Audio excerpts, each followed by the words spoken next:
We begin with Fox 45's Mackenzie Frost. She was at that announcement and joins us live now from the State House with the key takeaways. Mackenzie, a lot announced today, but still a lot of unanswered questions here.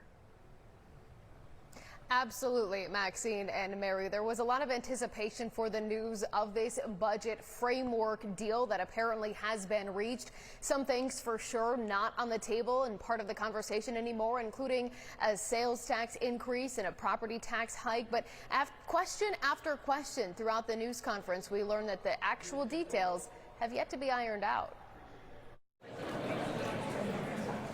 A news conference everyone in the state has been waiting for. I am proud to announce that our administration has reached an agreement on a framework for the final budget with the Maryland House of Delegates and the Maryland State Senate.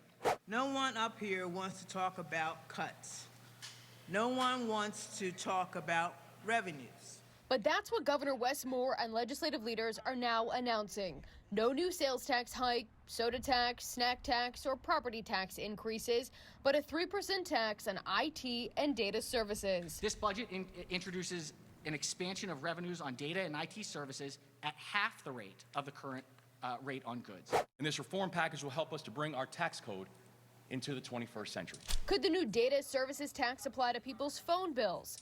No, we're still working through all the final details right now. And what about increasing the excise tax on cars? Yeah, so again, another detail that we're still working through. The leaders say the framework includes at least an additional $500 million in cuts on top of the $2 billion Governor Wes Moore originally proposed. But if you are confident that there is $500 million more in cuts, can you share with the people at home what exactly the state government is planning to cut?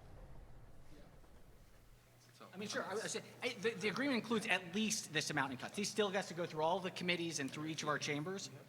Look, I think the best thing to do would be, I know this isn't the end of the discussion.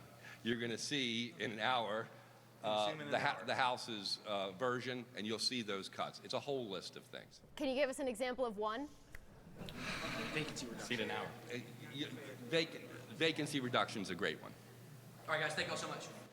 Not a clear answer. Republicans quick to draw attention to the lack of specifics provided by the Democratic leaders. So name one tax that you're going to cut. Name one cut. Couldn't answer it. The word framework was used a lot more often than details, and that's our biggest question. Budget talks started as the state stared down a $3 billion budget deficit. We are turning a $3+ billion deficit into a cash surplus, all while still preserving 8% in the rainy day fund. Governor Moore, you said that this plan turns the deficit into a surplus. What is that surplus with this framework? Well, we're still working through the final numbers. Right now, this bill has a little over $300 million in a cash surplus that's already in the proposal as the final numbers are coming out. The budget agreement, as announced, does not include specifics on funding for the blueprint for Maryland's future. The blueprint is not part of this budget. It's a separate bill. We're going to continue negotiations on that bill as the days move forward. The fact that they could not answer questions on where the blueprint was and how they were going to manage that, I think, again, there's a lot of gaps that need to be filled out in the next couple of days. To come out here and to make it sound like they have a solution, I just think that was really just misleading Marylanders. Do you think that there will be tax increases next year if this plan right now does not address the funding concerns in the future? Honestly, I don't think this year is off the table yet. Uncertainty continues to loom in Annapolis as the budget appears to inch forward.